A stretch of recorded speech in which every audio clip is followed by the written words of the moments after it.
आप सभी सत्संग प्रेमियों को जय श्री राधे, जय श्री कृष्ण। आपने अभी तक हमारे चैनल जय मां ललिता को सब्सक्राइब नहीं किया है तो आज ही सब्सक्राइब करें। नित्य नए प्रवचनों का घर बैठे आनंद लें। ये मन के माने हुए हैं, मन की कल्पना है, क्योंकि अभी ज्ञान प्रकट नहीं हुआ है।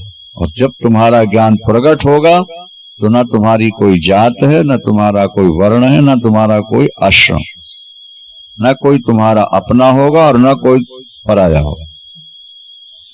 क्या समझ? वो ऐसी आग जलेगी अंदर, ऐसे ज्ञान का प्रकाश होगा कि जिसमें सब एक दिखे। आगे कह रहे हैं, यथैवेक्षुरसे क्लृप्ता तेन व्याप्तैव शर्करा तथा विश्वं मयि क्लृप्तं मया व्याप्तं निरंतरं। जैसे शर्करा, शर्करा कहते हैं शक्कर को, चीनी को। कहां से बनी है? गन्ने के रस से। चीनी का निर्माण कहां से हुआ? तो चीनी के अंदर वो रस है कि नहीं है? खत्म हो गया है? रसई रूप तो है वो। रस कोई ठोस बना दिया और उसमें पानी डाल दो तो रस की रस है। तो आकृति, ये हम पहले के प्रवचनों में कह चुके हैं कि एक पिता ने पुत्र से कहा कि बेटा तुम ये काम कर लो तो तुम्हें मिठाई खिलाएंगे। क्या भाई? छोटे बच्चे से पिता ने कहा कि तुम इतना पढ़ लो या आज मैटर ये तैयार कर लो तो तुमको मिठाई खिलाएंगे। उसने तैयार कर लिया, पापा मिठाई खिलाओ। पापा जी गए तो मिठाई ले आए। उसने एक टुकड़ा उठा के पूछा, पापा ये क्या है? बोले पेड़ा है बेटा। बोले पापा मैं पेड़ा नहीं खाऊंगा मैं पेड़ा नहीं खाऊंगा, मैं मिठाई खाऊंगा। दूसरा उठाया, ये क्या है पापा? बोले बर्फी। बोले मैं बर्फी नहीं खाऊंगा, मैं मिठाई खाऊंगा। ये क्या है? बोले ये जलेबी है। ये क्या है? ये जलेबी। बोले पापा मैं जलेबी नहीं खाऊंगा, मैं पेड़ा नहीं खाऊंगा, मैं बर्फी नहीं खाऊंगा। ये क्या खाएगा बेटा? कितना समझदार बालक है, सोच लो आप। उसकी बुद्धि का आप पता लगा लो कितनी है। जो कहता है कि बर्फी नहीं खाऊंगा, पेड़ा नहीं खाऊंगा, जलेबी नहीं खाऊंगा, यही है बेटा मिठाई। बोले नहीं, आपने कहा पेड़ा बर्फ। गए वो दूसरी ले आए। ये क्या है पापा? अब वो चीजें उठा उठा के पूछता है। बोले मिठाई है बेटा। मिठाई। बोले हाँ आप खा लो। चीज वही थी लेकिन अब पिता ने कह दिया मिठाई है तो बोले अब खाएंगे। तो ये बुद्धि की कमजोरी है कि जहां हम बर्फी को, पेड़े को, जलेबी को, गुलाब जामुन को मिठाई से अलग समझते हैं। इसी तरह ये हमारा आपका भी अज्ञान है कि हम जगत को ईश्वर से अलग देखते हैं। क्योंकि जब जगत ईश्वर से बना है तो जगत और ईश्वर दो नहीं है। वृंदावन क्या? गन्ने के रस से अगर चीनी बनी है तो चीनी गन्ने के रस से भिन्न नहीं है। चीनी के हर कण में वो रस समाया हुआ है, व्याप्त है। जैसे गन्ने के रस से बनी हुई चीनी में कण कण में रस व्याप्त है, इसी तरह आत्मा से, परमात्मा से उत्पन्न होने वाले संसार के कण कण में हम निरंतर व्याप्त हैं। हमारा चेतन तत्व समाया हुआ है। वृंदावन। देखो श्लोक देखते चलो। यथा यथैवेक्षुरसे क्लृप्ता तेन व्याप्तैव शर्करा। शर्करा माने शकर। तथा विश्वं मयि क्लृप्तं मया व्याप्तं निरंतरं। ये संसार भी मुझसे ही बना है और इस संसार के कण कण में मैं समाया हुआ हूं। ये जनक जी कह रहे हैं। ये बात जनक जी कह रहे हैं। और आश्चर्य है कि गुरुदेव आपके शब्दों ने क्या क्रांति पैदा की, कैसी घटना घटा दी अंदर कि जो मुझसे बहुत दूर दिखता था वो मेरा स्वरूप बन गया, जो मुझसे भिन्न दिख रहा था उसके अंदर मैं अपने आप को देख रहा हूं। आत्मा ज्ञाना जगद भाति आत्मज्ञाना न भाषते रज्ज्वा ज्ञानादहिर्भाति तज ज्ञानाद भाषते नहीं। 7वां श्लोक। आत्मा ज्ञानात, आत्मा के अज्ञान से, यहां संधि हो गई है। आत्मा अज्ञानात, क्या? और पंचमी है आत्मा के अज्ञान से जगत भाति, ये जगत हमें दिखाई दे रहा है, भाषित हो रहा है। पर जिस दिन ज्ञान हो जाएगा आत्मज्ञाना न भाषते, जिस दिन आत्मा का पूर्ण ज्ञान होगा उस दिन जगत दिखाई नहीं देगा। हाँ, उस दिन जगत,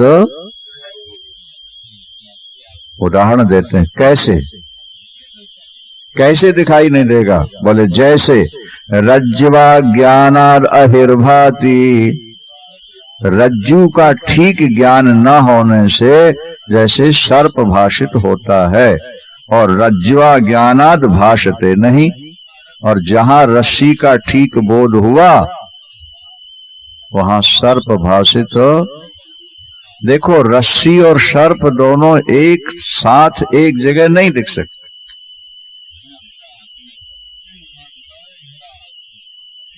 जिसको हम सर्प के रूप में देख रहे हैं उसको हम उस समय रस्सी के रूप में नहीं मान रहे, मान ही नहीं सकते।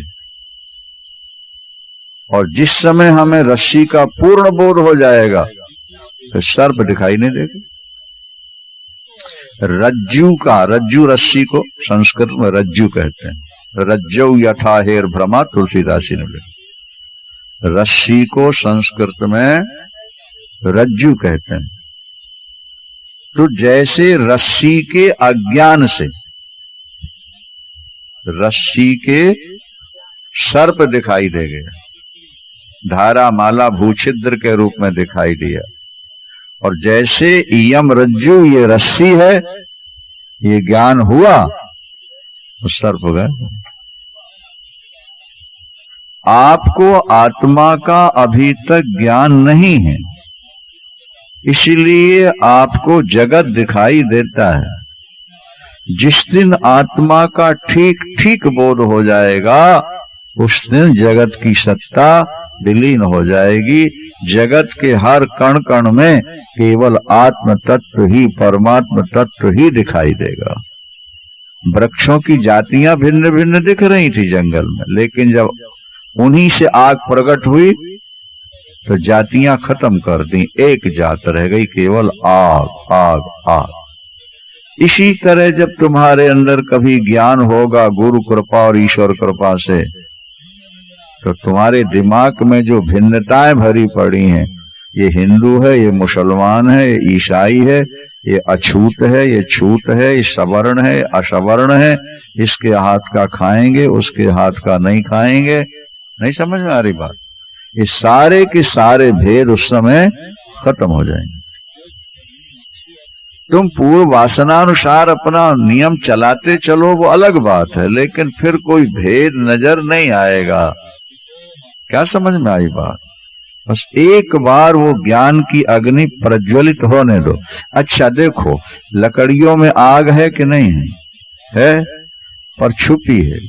अब उसके ऊपर लकड़ी डालते जाओ तो ढेर बढ़ता जाएगा लकड़ियों, और उन्हीं लकड़ियों में आग प्रज्वलित हो गई। अब और ऊपर से लकड़ी डालते जाओ तो ढेर बढ़ेगा कि जलता जाएगा? हमारे अंदर जो आत्म चैतन्य छुपा है, जब तक वो छुपा है तब तक हमारे जीवन के पाप बढ़ते जाएंगे, बढ़ते जाएंगे। क्या? तब तक हमारा द्वैत बना ही रहेगा, बना ही रहेगा। और जब ज्ञान की अग्नि प्रज्वलित होगी हमारे अंदर, तो जितने पाप, ताप, संताप है वो सब जलकर राख हो जाएंगे। यथई धांसी समिद्धोग्निर्भस्मसात् कुरुतेर्जुनो, ये गीता का श्लोक है। यथई धांसी समिद्धोग्निर्भस्मसात् कुरुतेर्जुनो, ज्ञानाग्नि सर्वकर्माणि भस्मसात् कुरुते तथा। ज्ञानाग्नि सर्वकर्माणि भस्मसात् कुरुते तथा। उसके सारे कर्म और कर्म जनित पाप जल करके राख हो जाएंगे। अभी आगे मिलेगा कि जिसको ज्ञान हो गया उसके लिए विधि नहीं है कि ऐसा करो, ये उसकी मौज है, ये उसका प्रारब्ध है। वो अच्छा करे तो और बुरा करे तो उसका उस पर कोई असर नहीं होता। जैसे कमल के पत्ते पर जल का असर नहीं होता, इसी तरह ब्रह्म ज्ञानी के अंदर पाप का प्रवेश। वेद में भी लिखा है, एष महिमा नित्यो ब्राह्मणस्य न कर्मणा वर्धते नो कनिया, न कर्मणा वर्धते नो कनिया। वेद का वचन। ब्रह्म को जान लेने वाला, अपरोक्ष करने वाले उस ब्राह्मण की नहीं, उस महापुरुष की यह विशेषता है कि वो गलत काम कर ले तो नरक नहीं जाएगा और शुभ काम कर ले तो स्वर्ग नहीं जाएगा। क्योंकि वो आत्मा के अंदर ऐसा रम रहा है कि ना अब उसको स्वर्ग की इच्छा रह गई, ना ब्रह्मलोक की इच्छा रह गई। तो जिसके अंदर इच्छा ही नहीं रही, ज्ञान की अग्नि में वो अपने आप को एक कर चुका है, बोले उसमें सारे पाप जलकर। भागवत में भी लिखा है, महापुरुषों के दोष नहीं देखना चाहिए, ये हमेशा याद रखना। क्योंकि जब तक तुम महापुरुष नहीं बनोगे तब तक तुम्हें महापुरुषों की दिनचर्या समझ में नहीं आ सकती। भागवत में लिखा कि यत पाद पंकज पराग निषेव तृप्ता, जो आनंद कंद परमानंद भगवान कृष्ण चंद्र के चरणों का निरंतर चिंतन करते हैं और योग प्रभावात, योग के प्रभाव से विधुता खिल कर्म बंधा, सारे कर्म बंधनों को जिन्होंने नष्ट कर दिया, अब सुखदेव भगवान कहते हैं स्वैरम चरंती।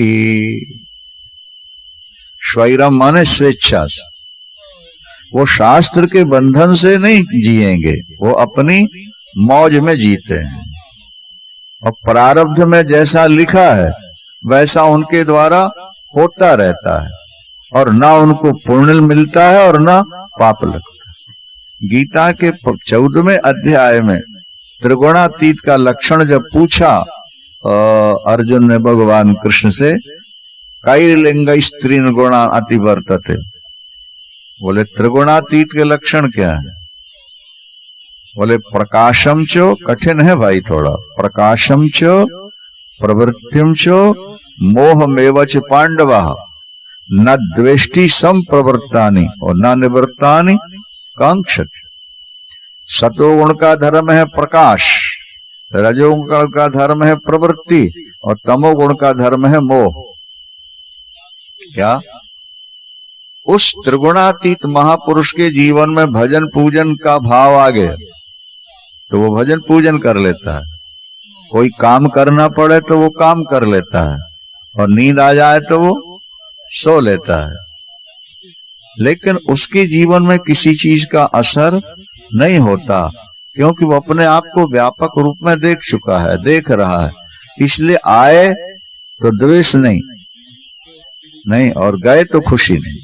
आए तो खुशी नहीं और गए तो दुख नहीं। वो एक सम स्थिति में रहता है। बादल आए, आकाश का क्या बना, क्या बिगड़ा, और बादल चले गए तो आकाश का क्या बना और क्या बिगड़ा। आकाश अपने स्वरूप में, अपनी स्थिति में जहां का तहां, ज्यों का त्यों। बादल आए या चले जाए, सूरज का क्या बिगड़ा। जब तुम्हें आत्मा का ठीक बोध हो गया, जब तुम भगवान कृष्ण के प्रेम में, भक्ति में डूब गए, क्या समझ, उस समय अगर कुछ गलत हो जाए तो प्रज्वलित अग्नि में गीली लकड़ी भी डाल दो तो जल के राख हो जाएगी। और जिस लकड़ी में आग नहीं, वहां सूखी भी रखो तो ढेर बढ़ता जाएगा, जलने वाली बात कहां। आगे यही बात कही जाएगी, आगे सुन लेना आप। महापुरुष की यही एक विशेषता है। आत्मा ज्ञानात् जगद भाति, आत्मज्ञानान् न भाषते। आत्मा के अज्ञान से जगत दिखाई देता है, जगत भाषित हो रहा है। और जिस दिन आत्मा का ज्ञान हो जाएगा, जगत न भाषते, फिर जगत नहीं दिखेगा। हमने कहा सृष्टि नहीं बदलेगी, दृष्टि बदल जाएगी। उसका उदाहरण हम देते हैं कि किसी किसी समाज में मामा और बुआ के लड़के लड़कियों में शादी हो जाती है। ये उसका उदाहरण, मामा और बुआ के लड़की लड़कियों में, मालूम है क्या नहीं, होती है ना। अच्छा, तो जब वो पैदा हुए, 3 साल के, 4 साल, 5 साल, 7 साल, 10 साल के हुए, तब तक दोनों में क्या भाव था, बोलो, भाई बहन। और 18 साल 20 साल में सगाई कर दी और लामा फेरे हो गए। अब क्या हुआ, लड़की लड़के में कोई परिवर्तन हुआ नहीं हुआ, केवल भाव में परिवर्तन हो गया। जहां भाई बहन वाला भाव था, वहां पति पत्नी वाला भाव हो गया। वह इसी तरह जगत नहीं बदलेगा, ज्ञान होने पर तुम्हारा भाव बदल जाएगा।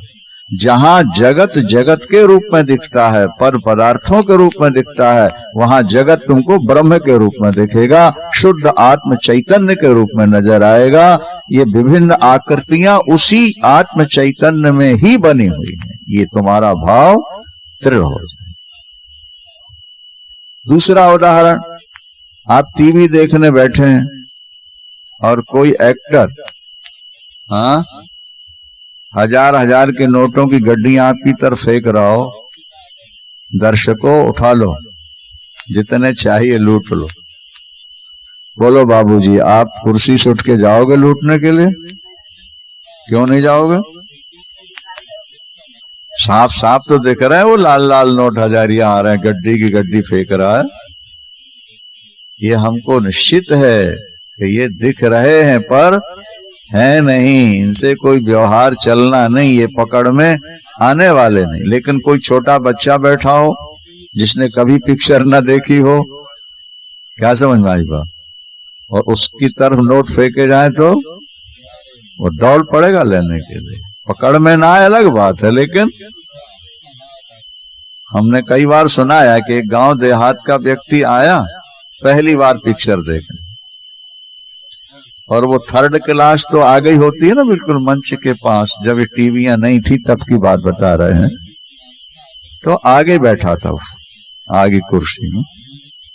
बालकनी वगैरह तो पीछे होती हैं, 2nd 1st, आगे बैठा था। और जैसे पिक्चर चालू हुई, और पहली बार देख रहा, ओ महाराज, सामने से ट्रेन आ रही, छुक छुक छुक छुक छुक छुक करती हुई।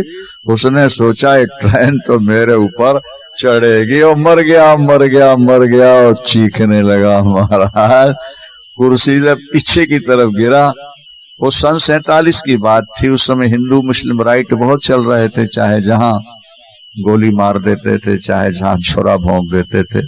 समय याद होगा जो जिनको होश होगी, क्या भाई? तो जैसे ही उसने चीख मारी कि मर गया मर गया, सारा हॉल खाली हो गया, भाग के लोग हॉल, सिनेमा हॉल से बाहर खड़े हुए। क्या हुआ क्या हुआ? बोले देख नहीं तो ट्रेन आ रही थी सीधे मेरे ऊपर। ये देखो, ये अज्ञान था न?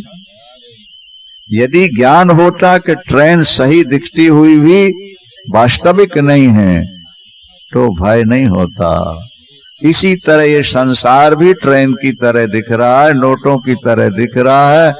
तुम्हें ज्ञान नहीं है, तुम पाने के लिए दौड़ रहे हो, छोटे बच्चे की तरह, उस आदिवासी की तरह तुम घबरा रहे हो। लेकिन जिनको आत्मा का ज्ञान हो गया, ब्रह्म का बोध हो गया, उन्हें कण कण में केवल भगवत सत्ता ही नजर आती है, नाम रूप तो उसकी दृष्टि में मिथ्या हो जाते हैं।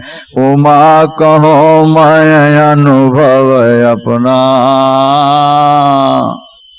उमा कहो मैं अनुभव अपना, कि सत हरि भजन जगत सब सपना। ये जगत स्वप्न है। बहुत सुंदर ये सूत्र है। आत्मज्ञान के बाद संसार तो रहता है, नहीं समझे आप? ये नहीं मिटता। एक भागवत का श्लोक इससे पहले हम सुना चुके हैं, फिर आपके सामने दोहरा देते हैं। अंधेरी रात है, बादल छाए हुए हैं, नहीं, और लाइट गोल हो गई है, और आप प्लेन से ऊपर से निकल रहे हो। नगर दिखेगा, कोठियां, सड़क बिल्कुल पास से प्लेन जा रहा है, लेकिन फिर भी आपको, आप पैदल भी जा रहे हो तो जब लाइट नहीं है कुछ नहीं दिखता। हरा पीला काला गोरा, कोठियां ऊंची नीची, एक मंजिल दो मंजिल, कुछ नहीं दिखता। सूर्य भगवान निकले, अब क्या हो गया? सब दिखने लगा। अच्छा, तो पहले नहीं दिखता था और अब दिखने लगा। तो सूर्य भगवान ने केवल अंधकार मिटाया है कि नगर बसाए हैं? क्या अंधकार मिटाया? नगर तो पहले से था ही, अंधकार के कारण हमको नहीं दिख रहा था। यथा ही भानो हृदय नृचक्षुषाम, ये भागवत का श्लोक है 11वें स्कंद का। यथा ही भानो हृदय नृचक्षुषाम, तमो विहन्यात् न तु सत विधत्ते। सूर्य निकलकर केवल अंधकार मिटाते हैं, क्या नगर कोठी मंदिर का निर्माण नहीं करते। जो जैसी है उसको वैसी दिखा दे। एवं समीक्षा निपुणा सती में हन्यातमिश्रम पुरुषस्य बुद्धे। इसी तरह जब तुम भजन पूजन दान करते करते बुद्धि को निर्मल बनाओगे और किसी गुरु का उसमें संयोग होगा। देखो मेरे बाबू, समझ लो, माचिस की डिबिया में और तीली में, दोनों में आग होगी तो फट से आग जलेगी। नहीं, तीली में रोगन ना हो, हाँ, और डिबिया में हो और ठोको, आग नहीं जलेगी। और तीली में आग है, रोगन है, लेकिन डिबिया में नहीं है, नहीं जले। दोनों में हो तो बस ठोकर मारने की देर है, जल जाएगी। गुरु के अंदर ब्रह्म ज्ञान भरा हुआ है, शिष्य के अंदर पात्रता है। जैसे गुरु के शब्द की ठोकर बुद्धि में लगी, वो तीली की तरह ऐसी अंदर आग जलेगी कि ये संसार विलीन हो जाएगा, केवल ब्रह्म ही ब्रह्म नजर आने लगेगा। जगत नष्ट नहीं होगा, जगत के प्रति जो तुम्हारा भाव था, क्या वो नष्ट हो जाएगा। जहां जगत जगत के रूप में दिखता था, वहां जगत आत्मा के रूप में या जगदीश्वर के रूप में दिखाई देने लगेगा। ये ज्ञान की महामहिमा। लोग कहते हमको ज्ञान नहीं चाहिए। अब बताओ,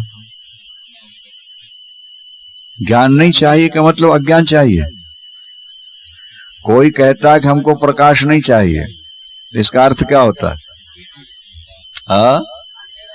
हमको अंधकार चाहिए। ज्ञान जैसी वस्तु का तुम तिरस्कार, तिरस्कार करते हो। गीता में 13वें अध्याय में भगवान ने ज्ञान का वर्णन किया विस्तार से और अंत में कह दिया मद भक्ता एतद विज्ञायो, मद भक्तो एतद विज्ञायो मद भावायोपपद्यते।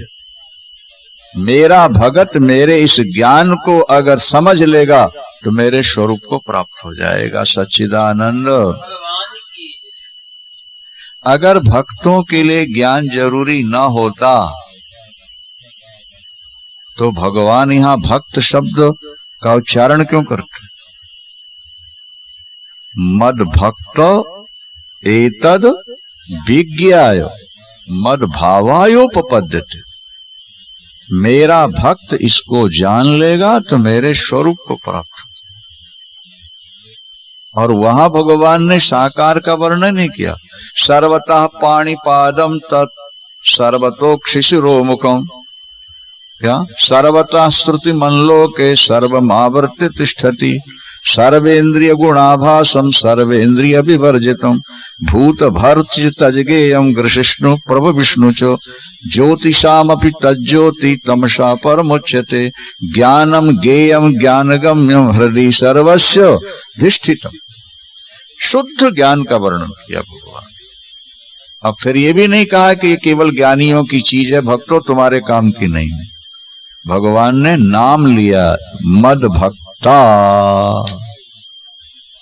मेरा भक्त एतद विज्ञाय,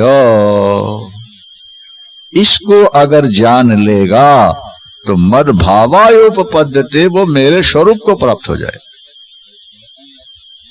और आज के भक्त कहते हैं हमको ज्ञान नहीं चाहिए।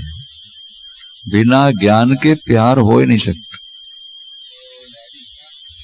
क्या समझा? हीरा रास्ते में पड़ा है और आपको ज्ञान ना हो कि ये हीरा है, आप उसको उठाओगे, संभालोगे? कब संभालोगे? जब। और आप कहते हो हमको ज्ञान नहीं चाहिए। और तुलसीदास जी भी कहते हैं कि जानकारी बहुत जरूरी है, क्योंकि जाने बिनु न होय परतीति, और बिनु परतीत होय नहीं प्रीति, और प्रीति बिना नहीं भगति दृढ़ाई, के जिमि खगपति जल कै चिकनाई। जिमि खगपति जल कै, जाने बिनु न होय और बिनु प्रतीत होय नहीं। हर वस्तु में जानकारी की आवश्यकता है। इस मेडिसिन का क्या प्रभाव है, ये दवा किस रोगी को देना ठीक है, कौन सा इंजेक्शन किस रोगी को देना, ये ज्ञान होना चाहिए, तब सफल होगे कि अज्ञान अवस्था में सफल हो जाओगे? हाँ, ज्ञान के बिना गुजारा नहीं है बाबू। बांके बिहारी की मूर्ति साक्षात भगवान है, ये ज्ञान है कि नहीं तुम्हें? तभी तो जाओगे ना। जो लोग ज्ञान का तिरस्कार करते हैं वो माने अज्ञान का समर्थन करते हैं, जबकि भगवान कृष्ण कहते हैं कि मेरे भक्तों को भी ये ज्ञान होना चाहिए, और जिनको हो गया वो मेरे स्वरूप को प्राप्त हो। 7वां सूत्र है आत्मा अज्ञानात्। आत्मा का ठीक बोध न होने से जगत भाति संसार दिखता है, और आत्मज्ञानात्, आत्मा का ज्ञान हुआ तो न भास से, फिर नहीं भास।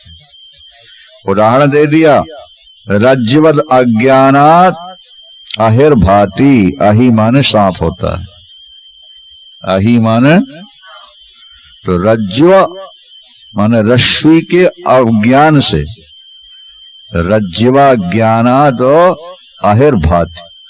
रस्सी का ठीक ज्ञान न होने से सांप अहिर्भाति, और रज्जू का जैसे ज्ञान हुआ, और रज्जू का जैसे ज्ञान हुआ तज ज्ञाना न भाषते, भाषते नहीं। रस्सी का बोध होते ही सर्प की भ्रांति और सर्प का भय। आज हम भ्रांति और भय में ही जी रहे। ज्ञान के अभाव में भ्रांति और भय में जी रहे हैं। आज कोई ऐसा व्यक्ति है जिसके अंदर भय ना हो? बोलो। छोटे से छोटा और मौत का भय नहीं है। कुर्सी हमारी छूट ना जाए इसका भय नहीं है। बुढ़ापे का भय नहीं है। सांप और बिच्छुओं का भय नहीं है। चोर डाकुओं का भय नहीं है। तुम निर्भय कैसे जियोगे संसार? जब तक तुम्हें अपनी आत्मा की अजरता, अमरता और व्यापकता का पूर्ण बोध नहीं होगा, तब तक तुम निर्भय कभी हो ही नहीं सकते। राष्ट्रपति हो या प्रधानमंत्री हो या विश्वपति हो, जब तक आत्मा का पूर्ण बोध नहीं होगा, भय मिट ही नहीं सकता। न शोक मिटेगा, न मोह मिटेगा, न भय मिटेगा। शोक, मोह, भय, इसको मिटाने के लिए पूर्ण ज्ञान अथवा प्रेमा भक्ति, पूर्ण अथवा, लेकिन प्रेमा भक्ति के लिए भी ज्ञान की जरूरत है कि ईश्वर सर्व समर्थ है, दयालु है, कृपालु है, व्यापक है, हमारा है। इतना ज्ञान तो होना चाहिए कि नहीं? बिना ज्ञान के गुजारा नहीं होता। लोग यूं कह देते हैं जी हमें ज्ञान व्यान नहीं चाहिए, हम तो अपने ठाकुर के पुजारी हैं, ठीक हो जाएगा। गाय को भी इतना ज्ञान तो है ही कि मेरा बछड़ा है, मेरा बछड़ा आया तो चाटना शुरू कर देगी और दूसरे का बछड़ा आया तो लात मारना शुरू कर देगी। ज्ञान तो है ना उसको। बोलो भाई, बिना ज्ञान के तो कुछ हो ही नहीं सकता। दाल में कितना नमक डालें इसका ज्ञान ही ना हो क्या?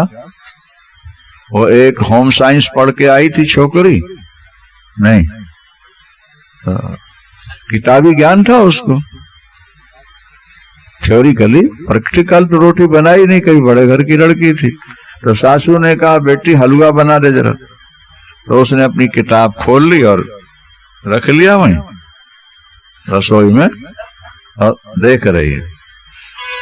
इतनी सूजी, इतना रवा हलवा, वो घी, इतना ये हलवा बनेगा। अच्छा, ऐसे रखी थी तो सूजी में इतना घी डालो, पहले सूजी पकाओ, उसने सूजी भूंज ले, नहीं समझ में आएगा, इस घी में डालकर। इसके बाद इतना इसमें चीनी डालनी है, तो पन्ना पलट गया, तो उस तरफ लिखा था इतना नमक डालना है, तो उसने उसमें नमक डाल दिया। अब होम साइंस पढ़ के आई है, वो पता है नहीं उसको थोड़ी प्रैक्टिकल।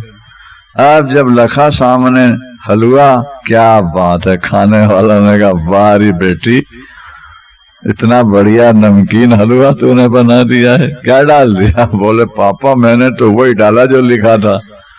क्या लिखा था? बोले उसमें लिखा था कि इतना नमक डाल। देखा तो पन्ना पलटा हुआ था। तो जब तक तुम्हें ठीक ज्ञान नहीं होगा, तुम हर जगह ठोकर खाओगे, हर जगह उपहास के पात्र बनोगे। हर कार्य के लिए ज्ञान की आवश्यकता है। इसलिए भगवान कृष्ण कहते हैं मद भक्ता एतद विज्ञाय मद भावायोपपद्यते। 13वां अध्याय गीता में देख लो। अच्छा, राधा रानी का स्मरण कर लेते हैं। सदा 12 वर्षीयाम देवी भागवत में लिखा है सदा 12 वर्षीयाम श्रृंगार सिंधु लहरी भक्तानुग्रह कातराम। सदा 12 वर्षीयाम सर्वाभरण भूषिताम श्रृंगार सिंधु लहरी भक्तानुग्रह कातराम। भगवती राधा रानी सदा 12 वर्ष की ही रहते। अनादि काल से अनंत काल तक उनका शरीर 12 वर्ष का है। और सर्वाभरण भूषिताम, उनके शरीर में आभूषण विभूषित हैं। वे ज्यादातर नीलमणि के आभूषण पहनते हैं। कौन? क्योंकि भगवान श्याम सुंदर का रंग नीला है। वो साड़ी भी ज्यादातर नीली ही पहनती। माने नीली साड़ी को श्याम सुंदर मानकर अपने शरीर में लपेट कर रखती हैं, मानो श्याम सुंदर के साथ हम परिवेष्टित हैं। क्या? और कानों में कुंडल भी नीलमणि के हैं, नाक में भी बुलाक नीलमणि, कंगन, अंगूठियां, करधनी, हार सब नीलमणि।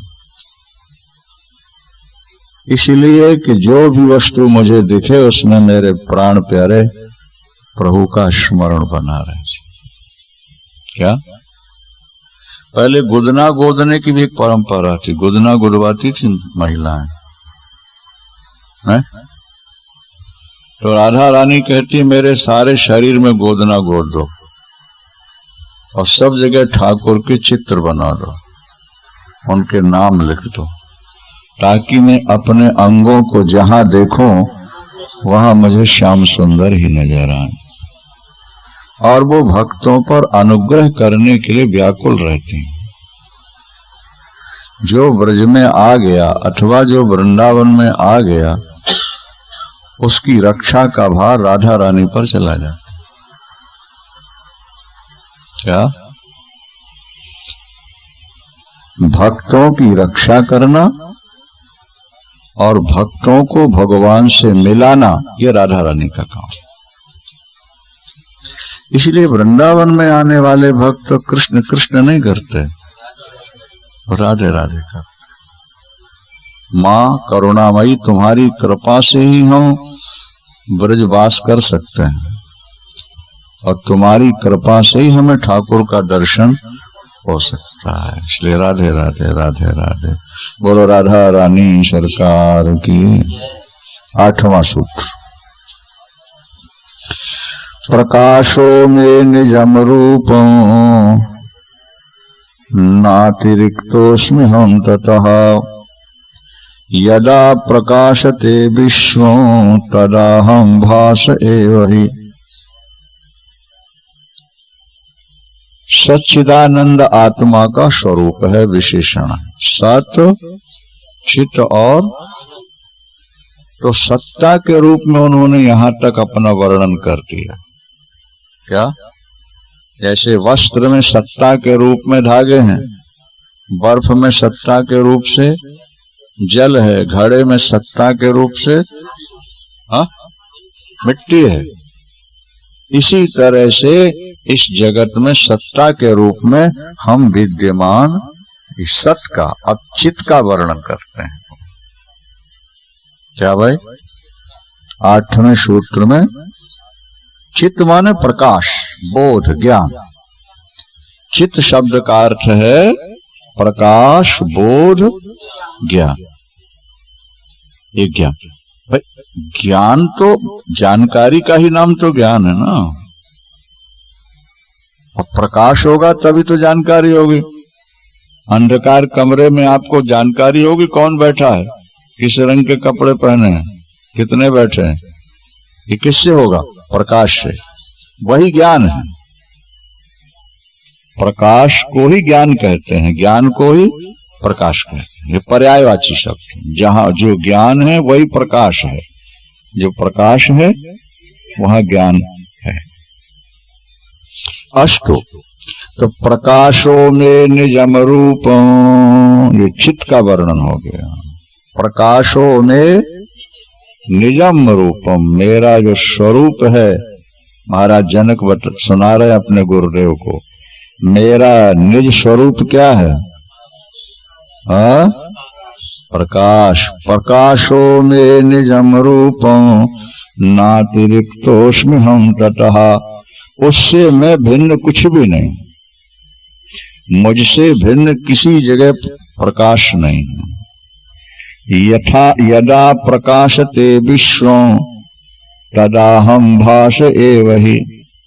ये जो संसार में प्रकाश नजर आ रहा है, ये सारा का सारा प्रकाश मेरा है। क्योंकि जनक इस समय ब्रह्म से एक होकर बोल रहे हैं। क्या समझना है? अब आत्मा और ब्रह्म का जो भेद था वो मिट गया है, अब एकता आ गई। इसलिए वो कहते हैं प्रकाशो में निजम रूपम। मेरा जो निज रूप है वो क्या है? प्रकाश है। प्रकाश के अतिरिक्त मैं कुछ नहीं हूं। क्या? मुझसे भिन्न प्रकाश नाम की कोई चीज नहीं है। क्या? यदा प्रकाशते विश्वम। विश्व में जितना प्रकाश हो रहा है, क्या? तदा हम भास एव ही। वो भास प्रकाश केवल मेरा ही है, मेरे से ही प्रकाशित हो रहा। नित्यो नित्यानाम चेतनस चेतनानाम। जो समग्र चेतनाओं का केंद्र बिंदु है, जो समग्र नित्यों का नित्य है। गीता के 13वें अध्याय में भगवान ने कहते ज्योतिषामपि तज्ज्योति। समग्र ज्योतियों को ज्योति देने वाला मैं हूं। जितनी ज्योतियां तुम्हें दिख रही, और 15वें अध्याय में तो भगवान ने और भी आगे कह दिया, यदादित्य गतम तेजो जगत चाख यदादित्य गतम तेजो जगत भाषयते खिलम। देखो अर्जुन, सूर्य में जो प्रकाश है, जो सारे संसार को प्रकाशित कर रहा, चंद्रमा में जो शीतल प्रकाश है, अग्नि में जो दाहकता है, वो मैं हूं। तत्तेजो विद्धि मामकम। वो तेज मेरा है, वो तेज मेरा है। एक संत ने घोषणा कर दी कि मैं भगवान का दर्शन करा सकता हूं। जिनको दर्शन करना हो आ जाओ। फ्री फंड में दर्शन करने वाले तो लाखों एकत्र हो जाएंगे। आजकल तो करोड़पति का जमाना है ना भाई। हाँ, आधा घंटे में करोड़पति बन जाओ। आजकल चल रहा है सब। आज व्यक्ति चाहता है कि लॉटरी खरीद लूं और मेरा नंबर आ जाए, कमाना ना पड़े और मैं करोड़पति हो जाऊं, अरबपति हो जाऊं। तो जब लोगों को पता लगा कि संत भगवान का दर्शन कराना चाहते हैं, तो हजारों लाखों लोग एकत्र हो गए। बाबा जी दर्शन कराओ, दर्शन कराओ। बाबा जी ने कहा, गीता में भगवान कह रहे हैं कि सूरज में प्रकाश मेरा है, चंद्रमा में शीतलता मेरी, और अग्नि में प्रकाश देख लो दिखाई दे रहा है कि नहीं। कि सूरदास उल्लू हो गया, ये भगवान ही तो दिखाई दे रहा है तुम पर। अरे बाबा, तुमने हमको तो बरगला दिया, ये तो हम रोज ही देखते हैं। बोले तुम देखते तो हो, लेकिन इसको भगवान कहाँ मानते हो? इसको इसलिए हम एक वाक्य बोलते हैं अपने प्रवचनों, और वो आप ध्यान रखना हमेशा। क्या बोलते हैं? ज्ञानी की दृष्टि से परमात्मा कभी ओझल होता नहीं। ये वाक्य है। ज्ञानी की दृष्टि से ईश्वर कभी ओझल होता नहीं, और अज्ञानी की दृष्टि में ईश्वर कभी आता नहीं। अज्ञानी को ईश्वर कभी दिखा नहीं, और ज्ञानी की दृष्टि से ईश्वर कभी ओझल हुआ नहीं। क्योंकि ज्ञानी की दृष्टि तो हर परमाणु में ब्रह्म की सत्ता को देखने वाली है। ज्ञानी की दृष्टि से ईश्वर कभी ओझल नहीं हो सकता, अलग नहीं हो सकता। कोशिश करो वो दृष्टि प्राप्त हो कि तुम कण कण में अपने परमात्मा को देखने। बोलो प्रकाशम में निजम रूपम, प्रकाश मेरा, बोलो भाई, मेरा स्वरूप है, उससे मैं भिन्न नहीं हूं। नातिरिक्तोस्मि हम तथा यदा प्रकाशते विश्वम, जब संसार प्रकाशित होता है तो वह मेरे ही प्रकाश से प्रकाशित हो रहा है। हाँ, सदाहं तदाहं भाषे, भाष माने प्रकाश, प्रकाश को ही भाष कहते हैं। मेरा ही प्रकाश सब में। स्वामी रामतीर्थ कहा करते थे कि पुष्प भी मैं हूं और भ्रमर भी मैं हूं। क्या?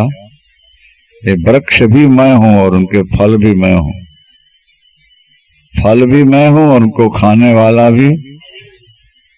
अरे तुम एक के दो एक कैसे हो जाओगे? फल भी तुम ही हो और खाने वाले भी तुम ही हो।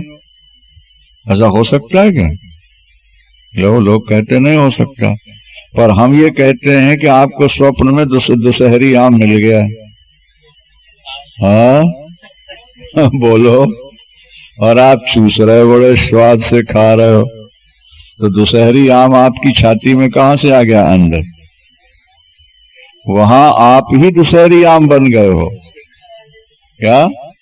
आप ही खाने वाले हो, आप ही आम हो। तो जैसे स्वप्न में हम ही आम बन गए, हमारे अंदर हमको छोड़ और कोई चीज है? और स्वप्न में कई चीजें दिखी, तो जो दिखती हैं हम ही वो बन जाते हैं। स्वप्न में अपने आप में खेलना शुरू करते हैं।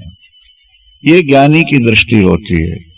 जैसे स्वप्न में आम भी हम ही हैं और चूसने वाले भी हम ही हैं। चाय पीने लगे तो चाय की प्याली भी हम हैं और चाय भी हम हैं और पीने वाले भी। इसलिए गुरु नानक देव जी महाराज ने बड़ा सुंदर कहा, बोले आप है घट, आप है अमृत, आप है पीवन हारा। आप है घट, आप है अमृत और आप है घड़ा भी वही, उसमें भरा हुआ अमृत भी वही और पीने वाला भी। अरे भाई, स्वप्न में आपको अमृत मिला, भरा हुआ घड़ा गिलास, और आप पी रहे हो, तो आप ही आप तो वहां तो और कौन? तो जैसे स्वप्न में जो कुछ दिख रहा है वो सब आप ही बने हो, इसी तरह जागृत में जो दिखाई दे रहा है वो सब आप ही बने हुए हो। आपका ही प्रकाश सब में प्रकाश है। इसलिए ब्रह्म ज्ञानी कहते हैं मेरा ही प्रकाश सूर्य में है, मेरा ही प्रकाश चांद में है, अग्नि में है, तारा गणों में मैं ही प्रकाशित हो रहा हूं, प्रकाश दे रहा हूं। क्योंकि वो ईश्वर से एक होकर के बोलते हैं ना भाई।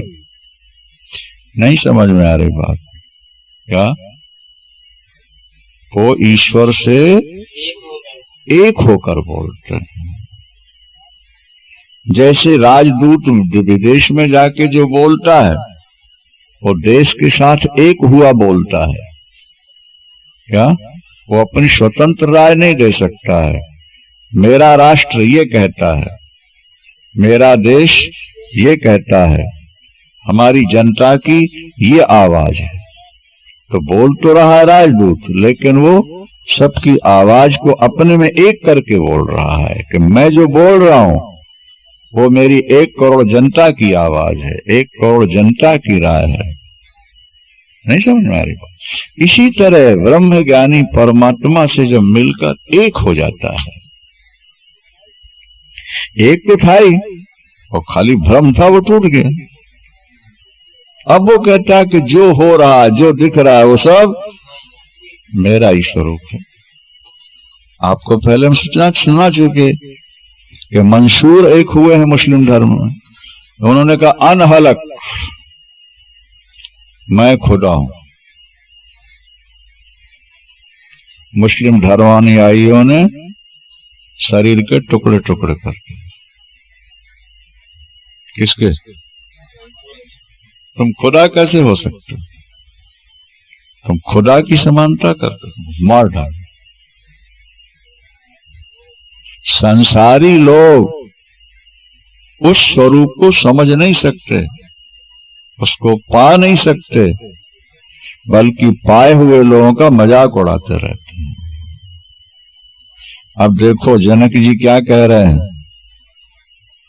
ये किसी व्यक्ति का लिखा हुआ है क्या?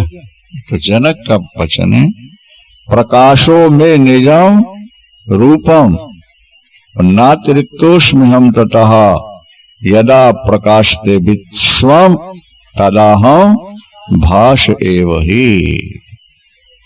वो सारा का सारा प्रकाश में। अहो विकल्पितम विश्वम अज्ञानान मयि भाषते। क्या?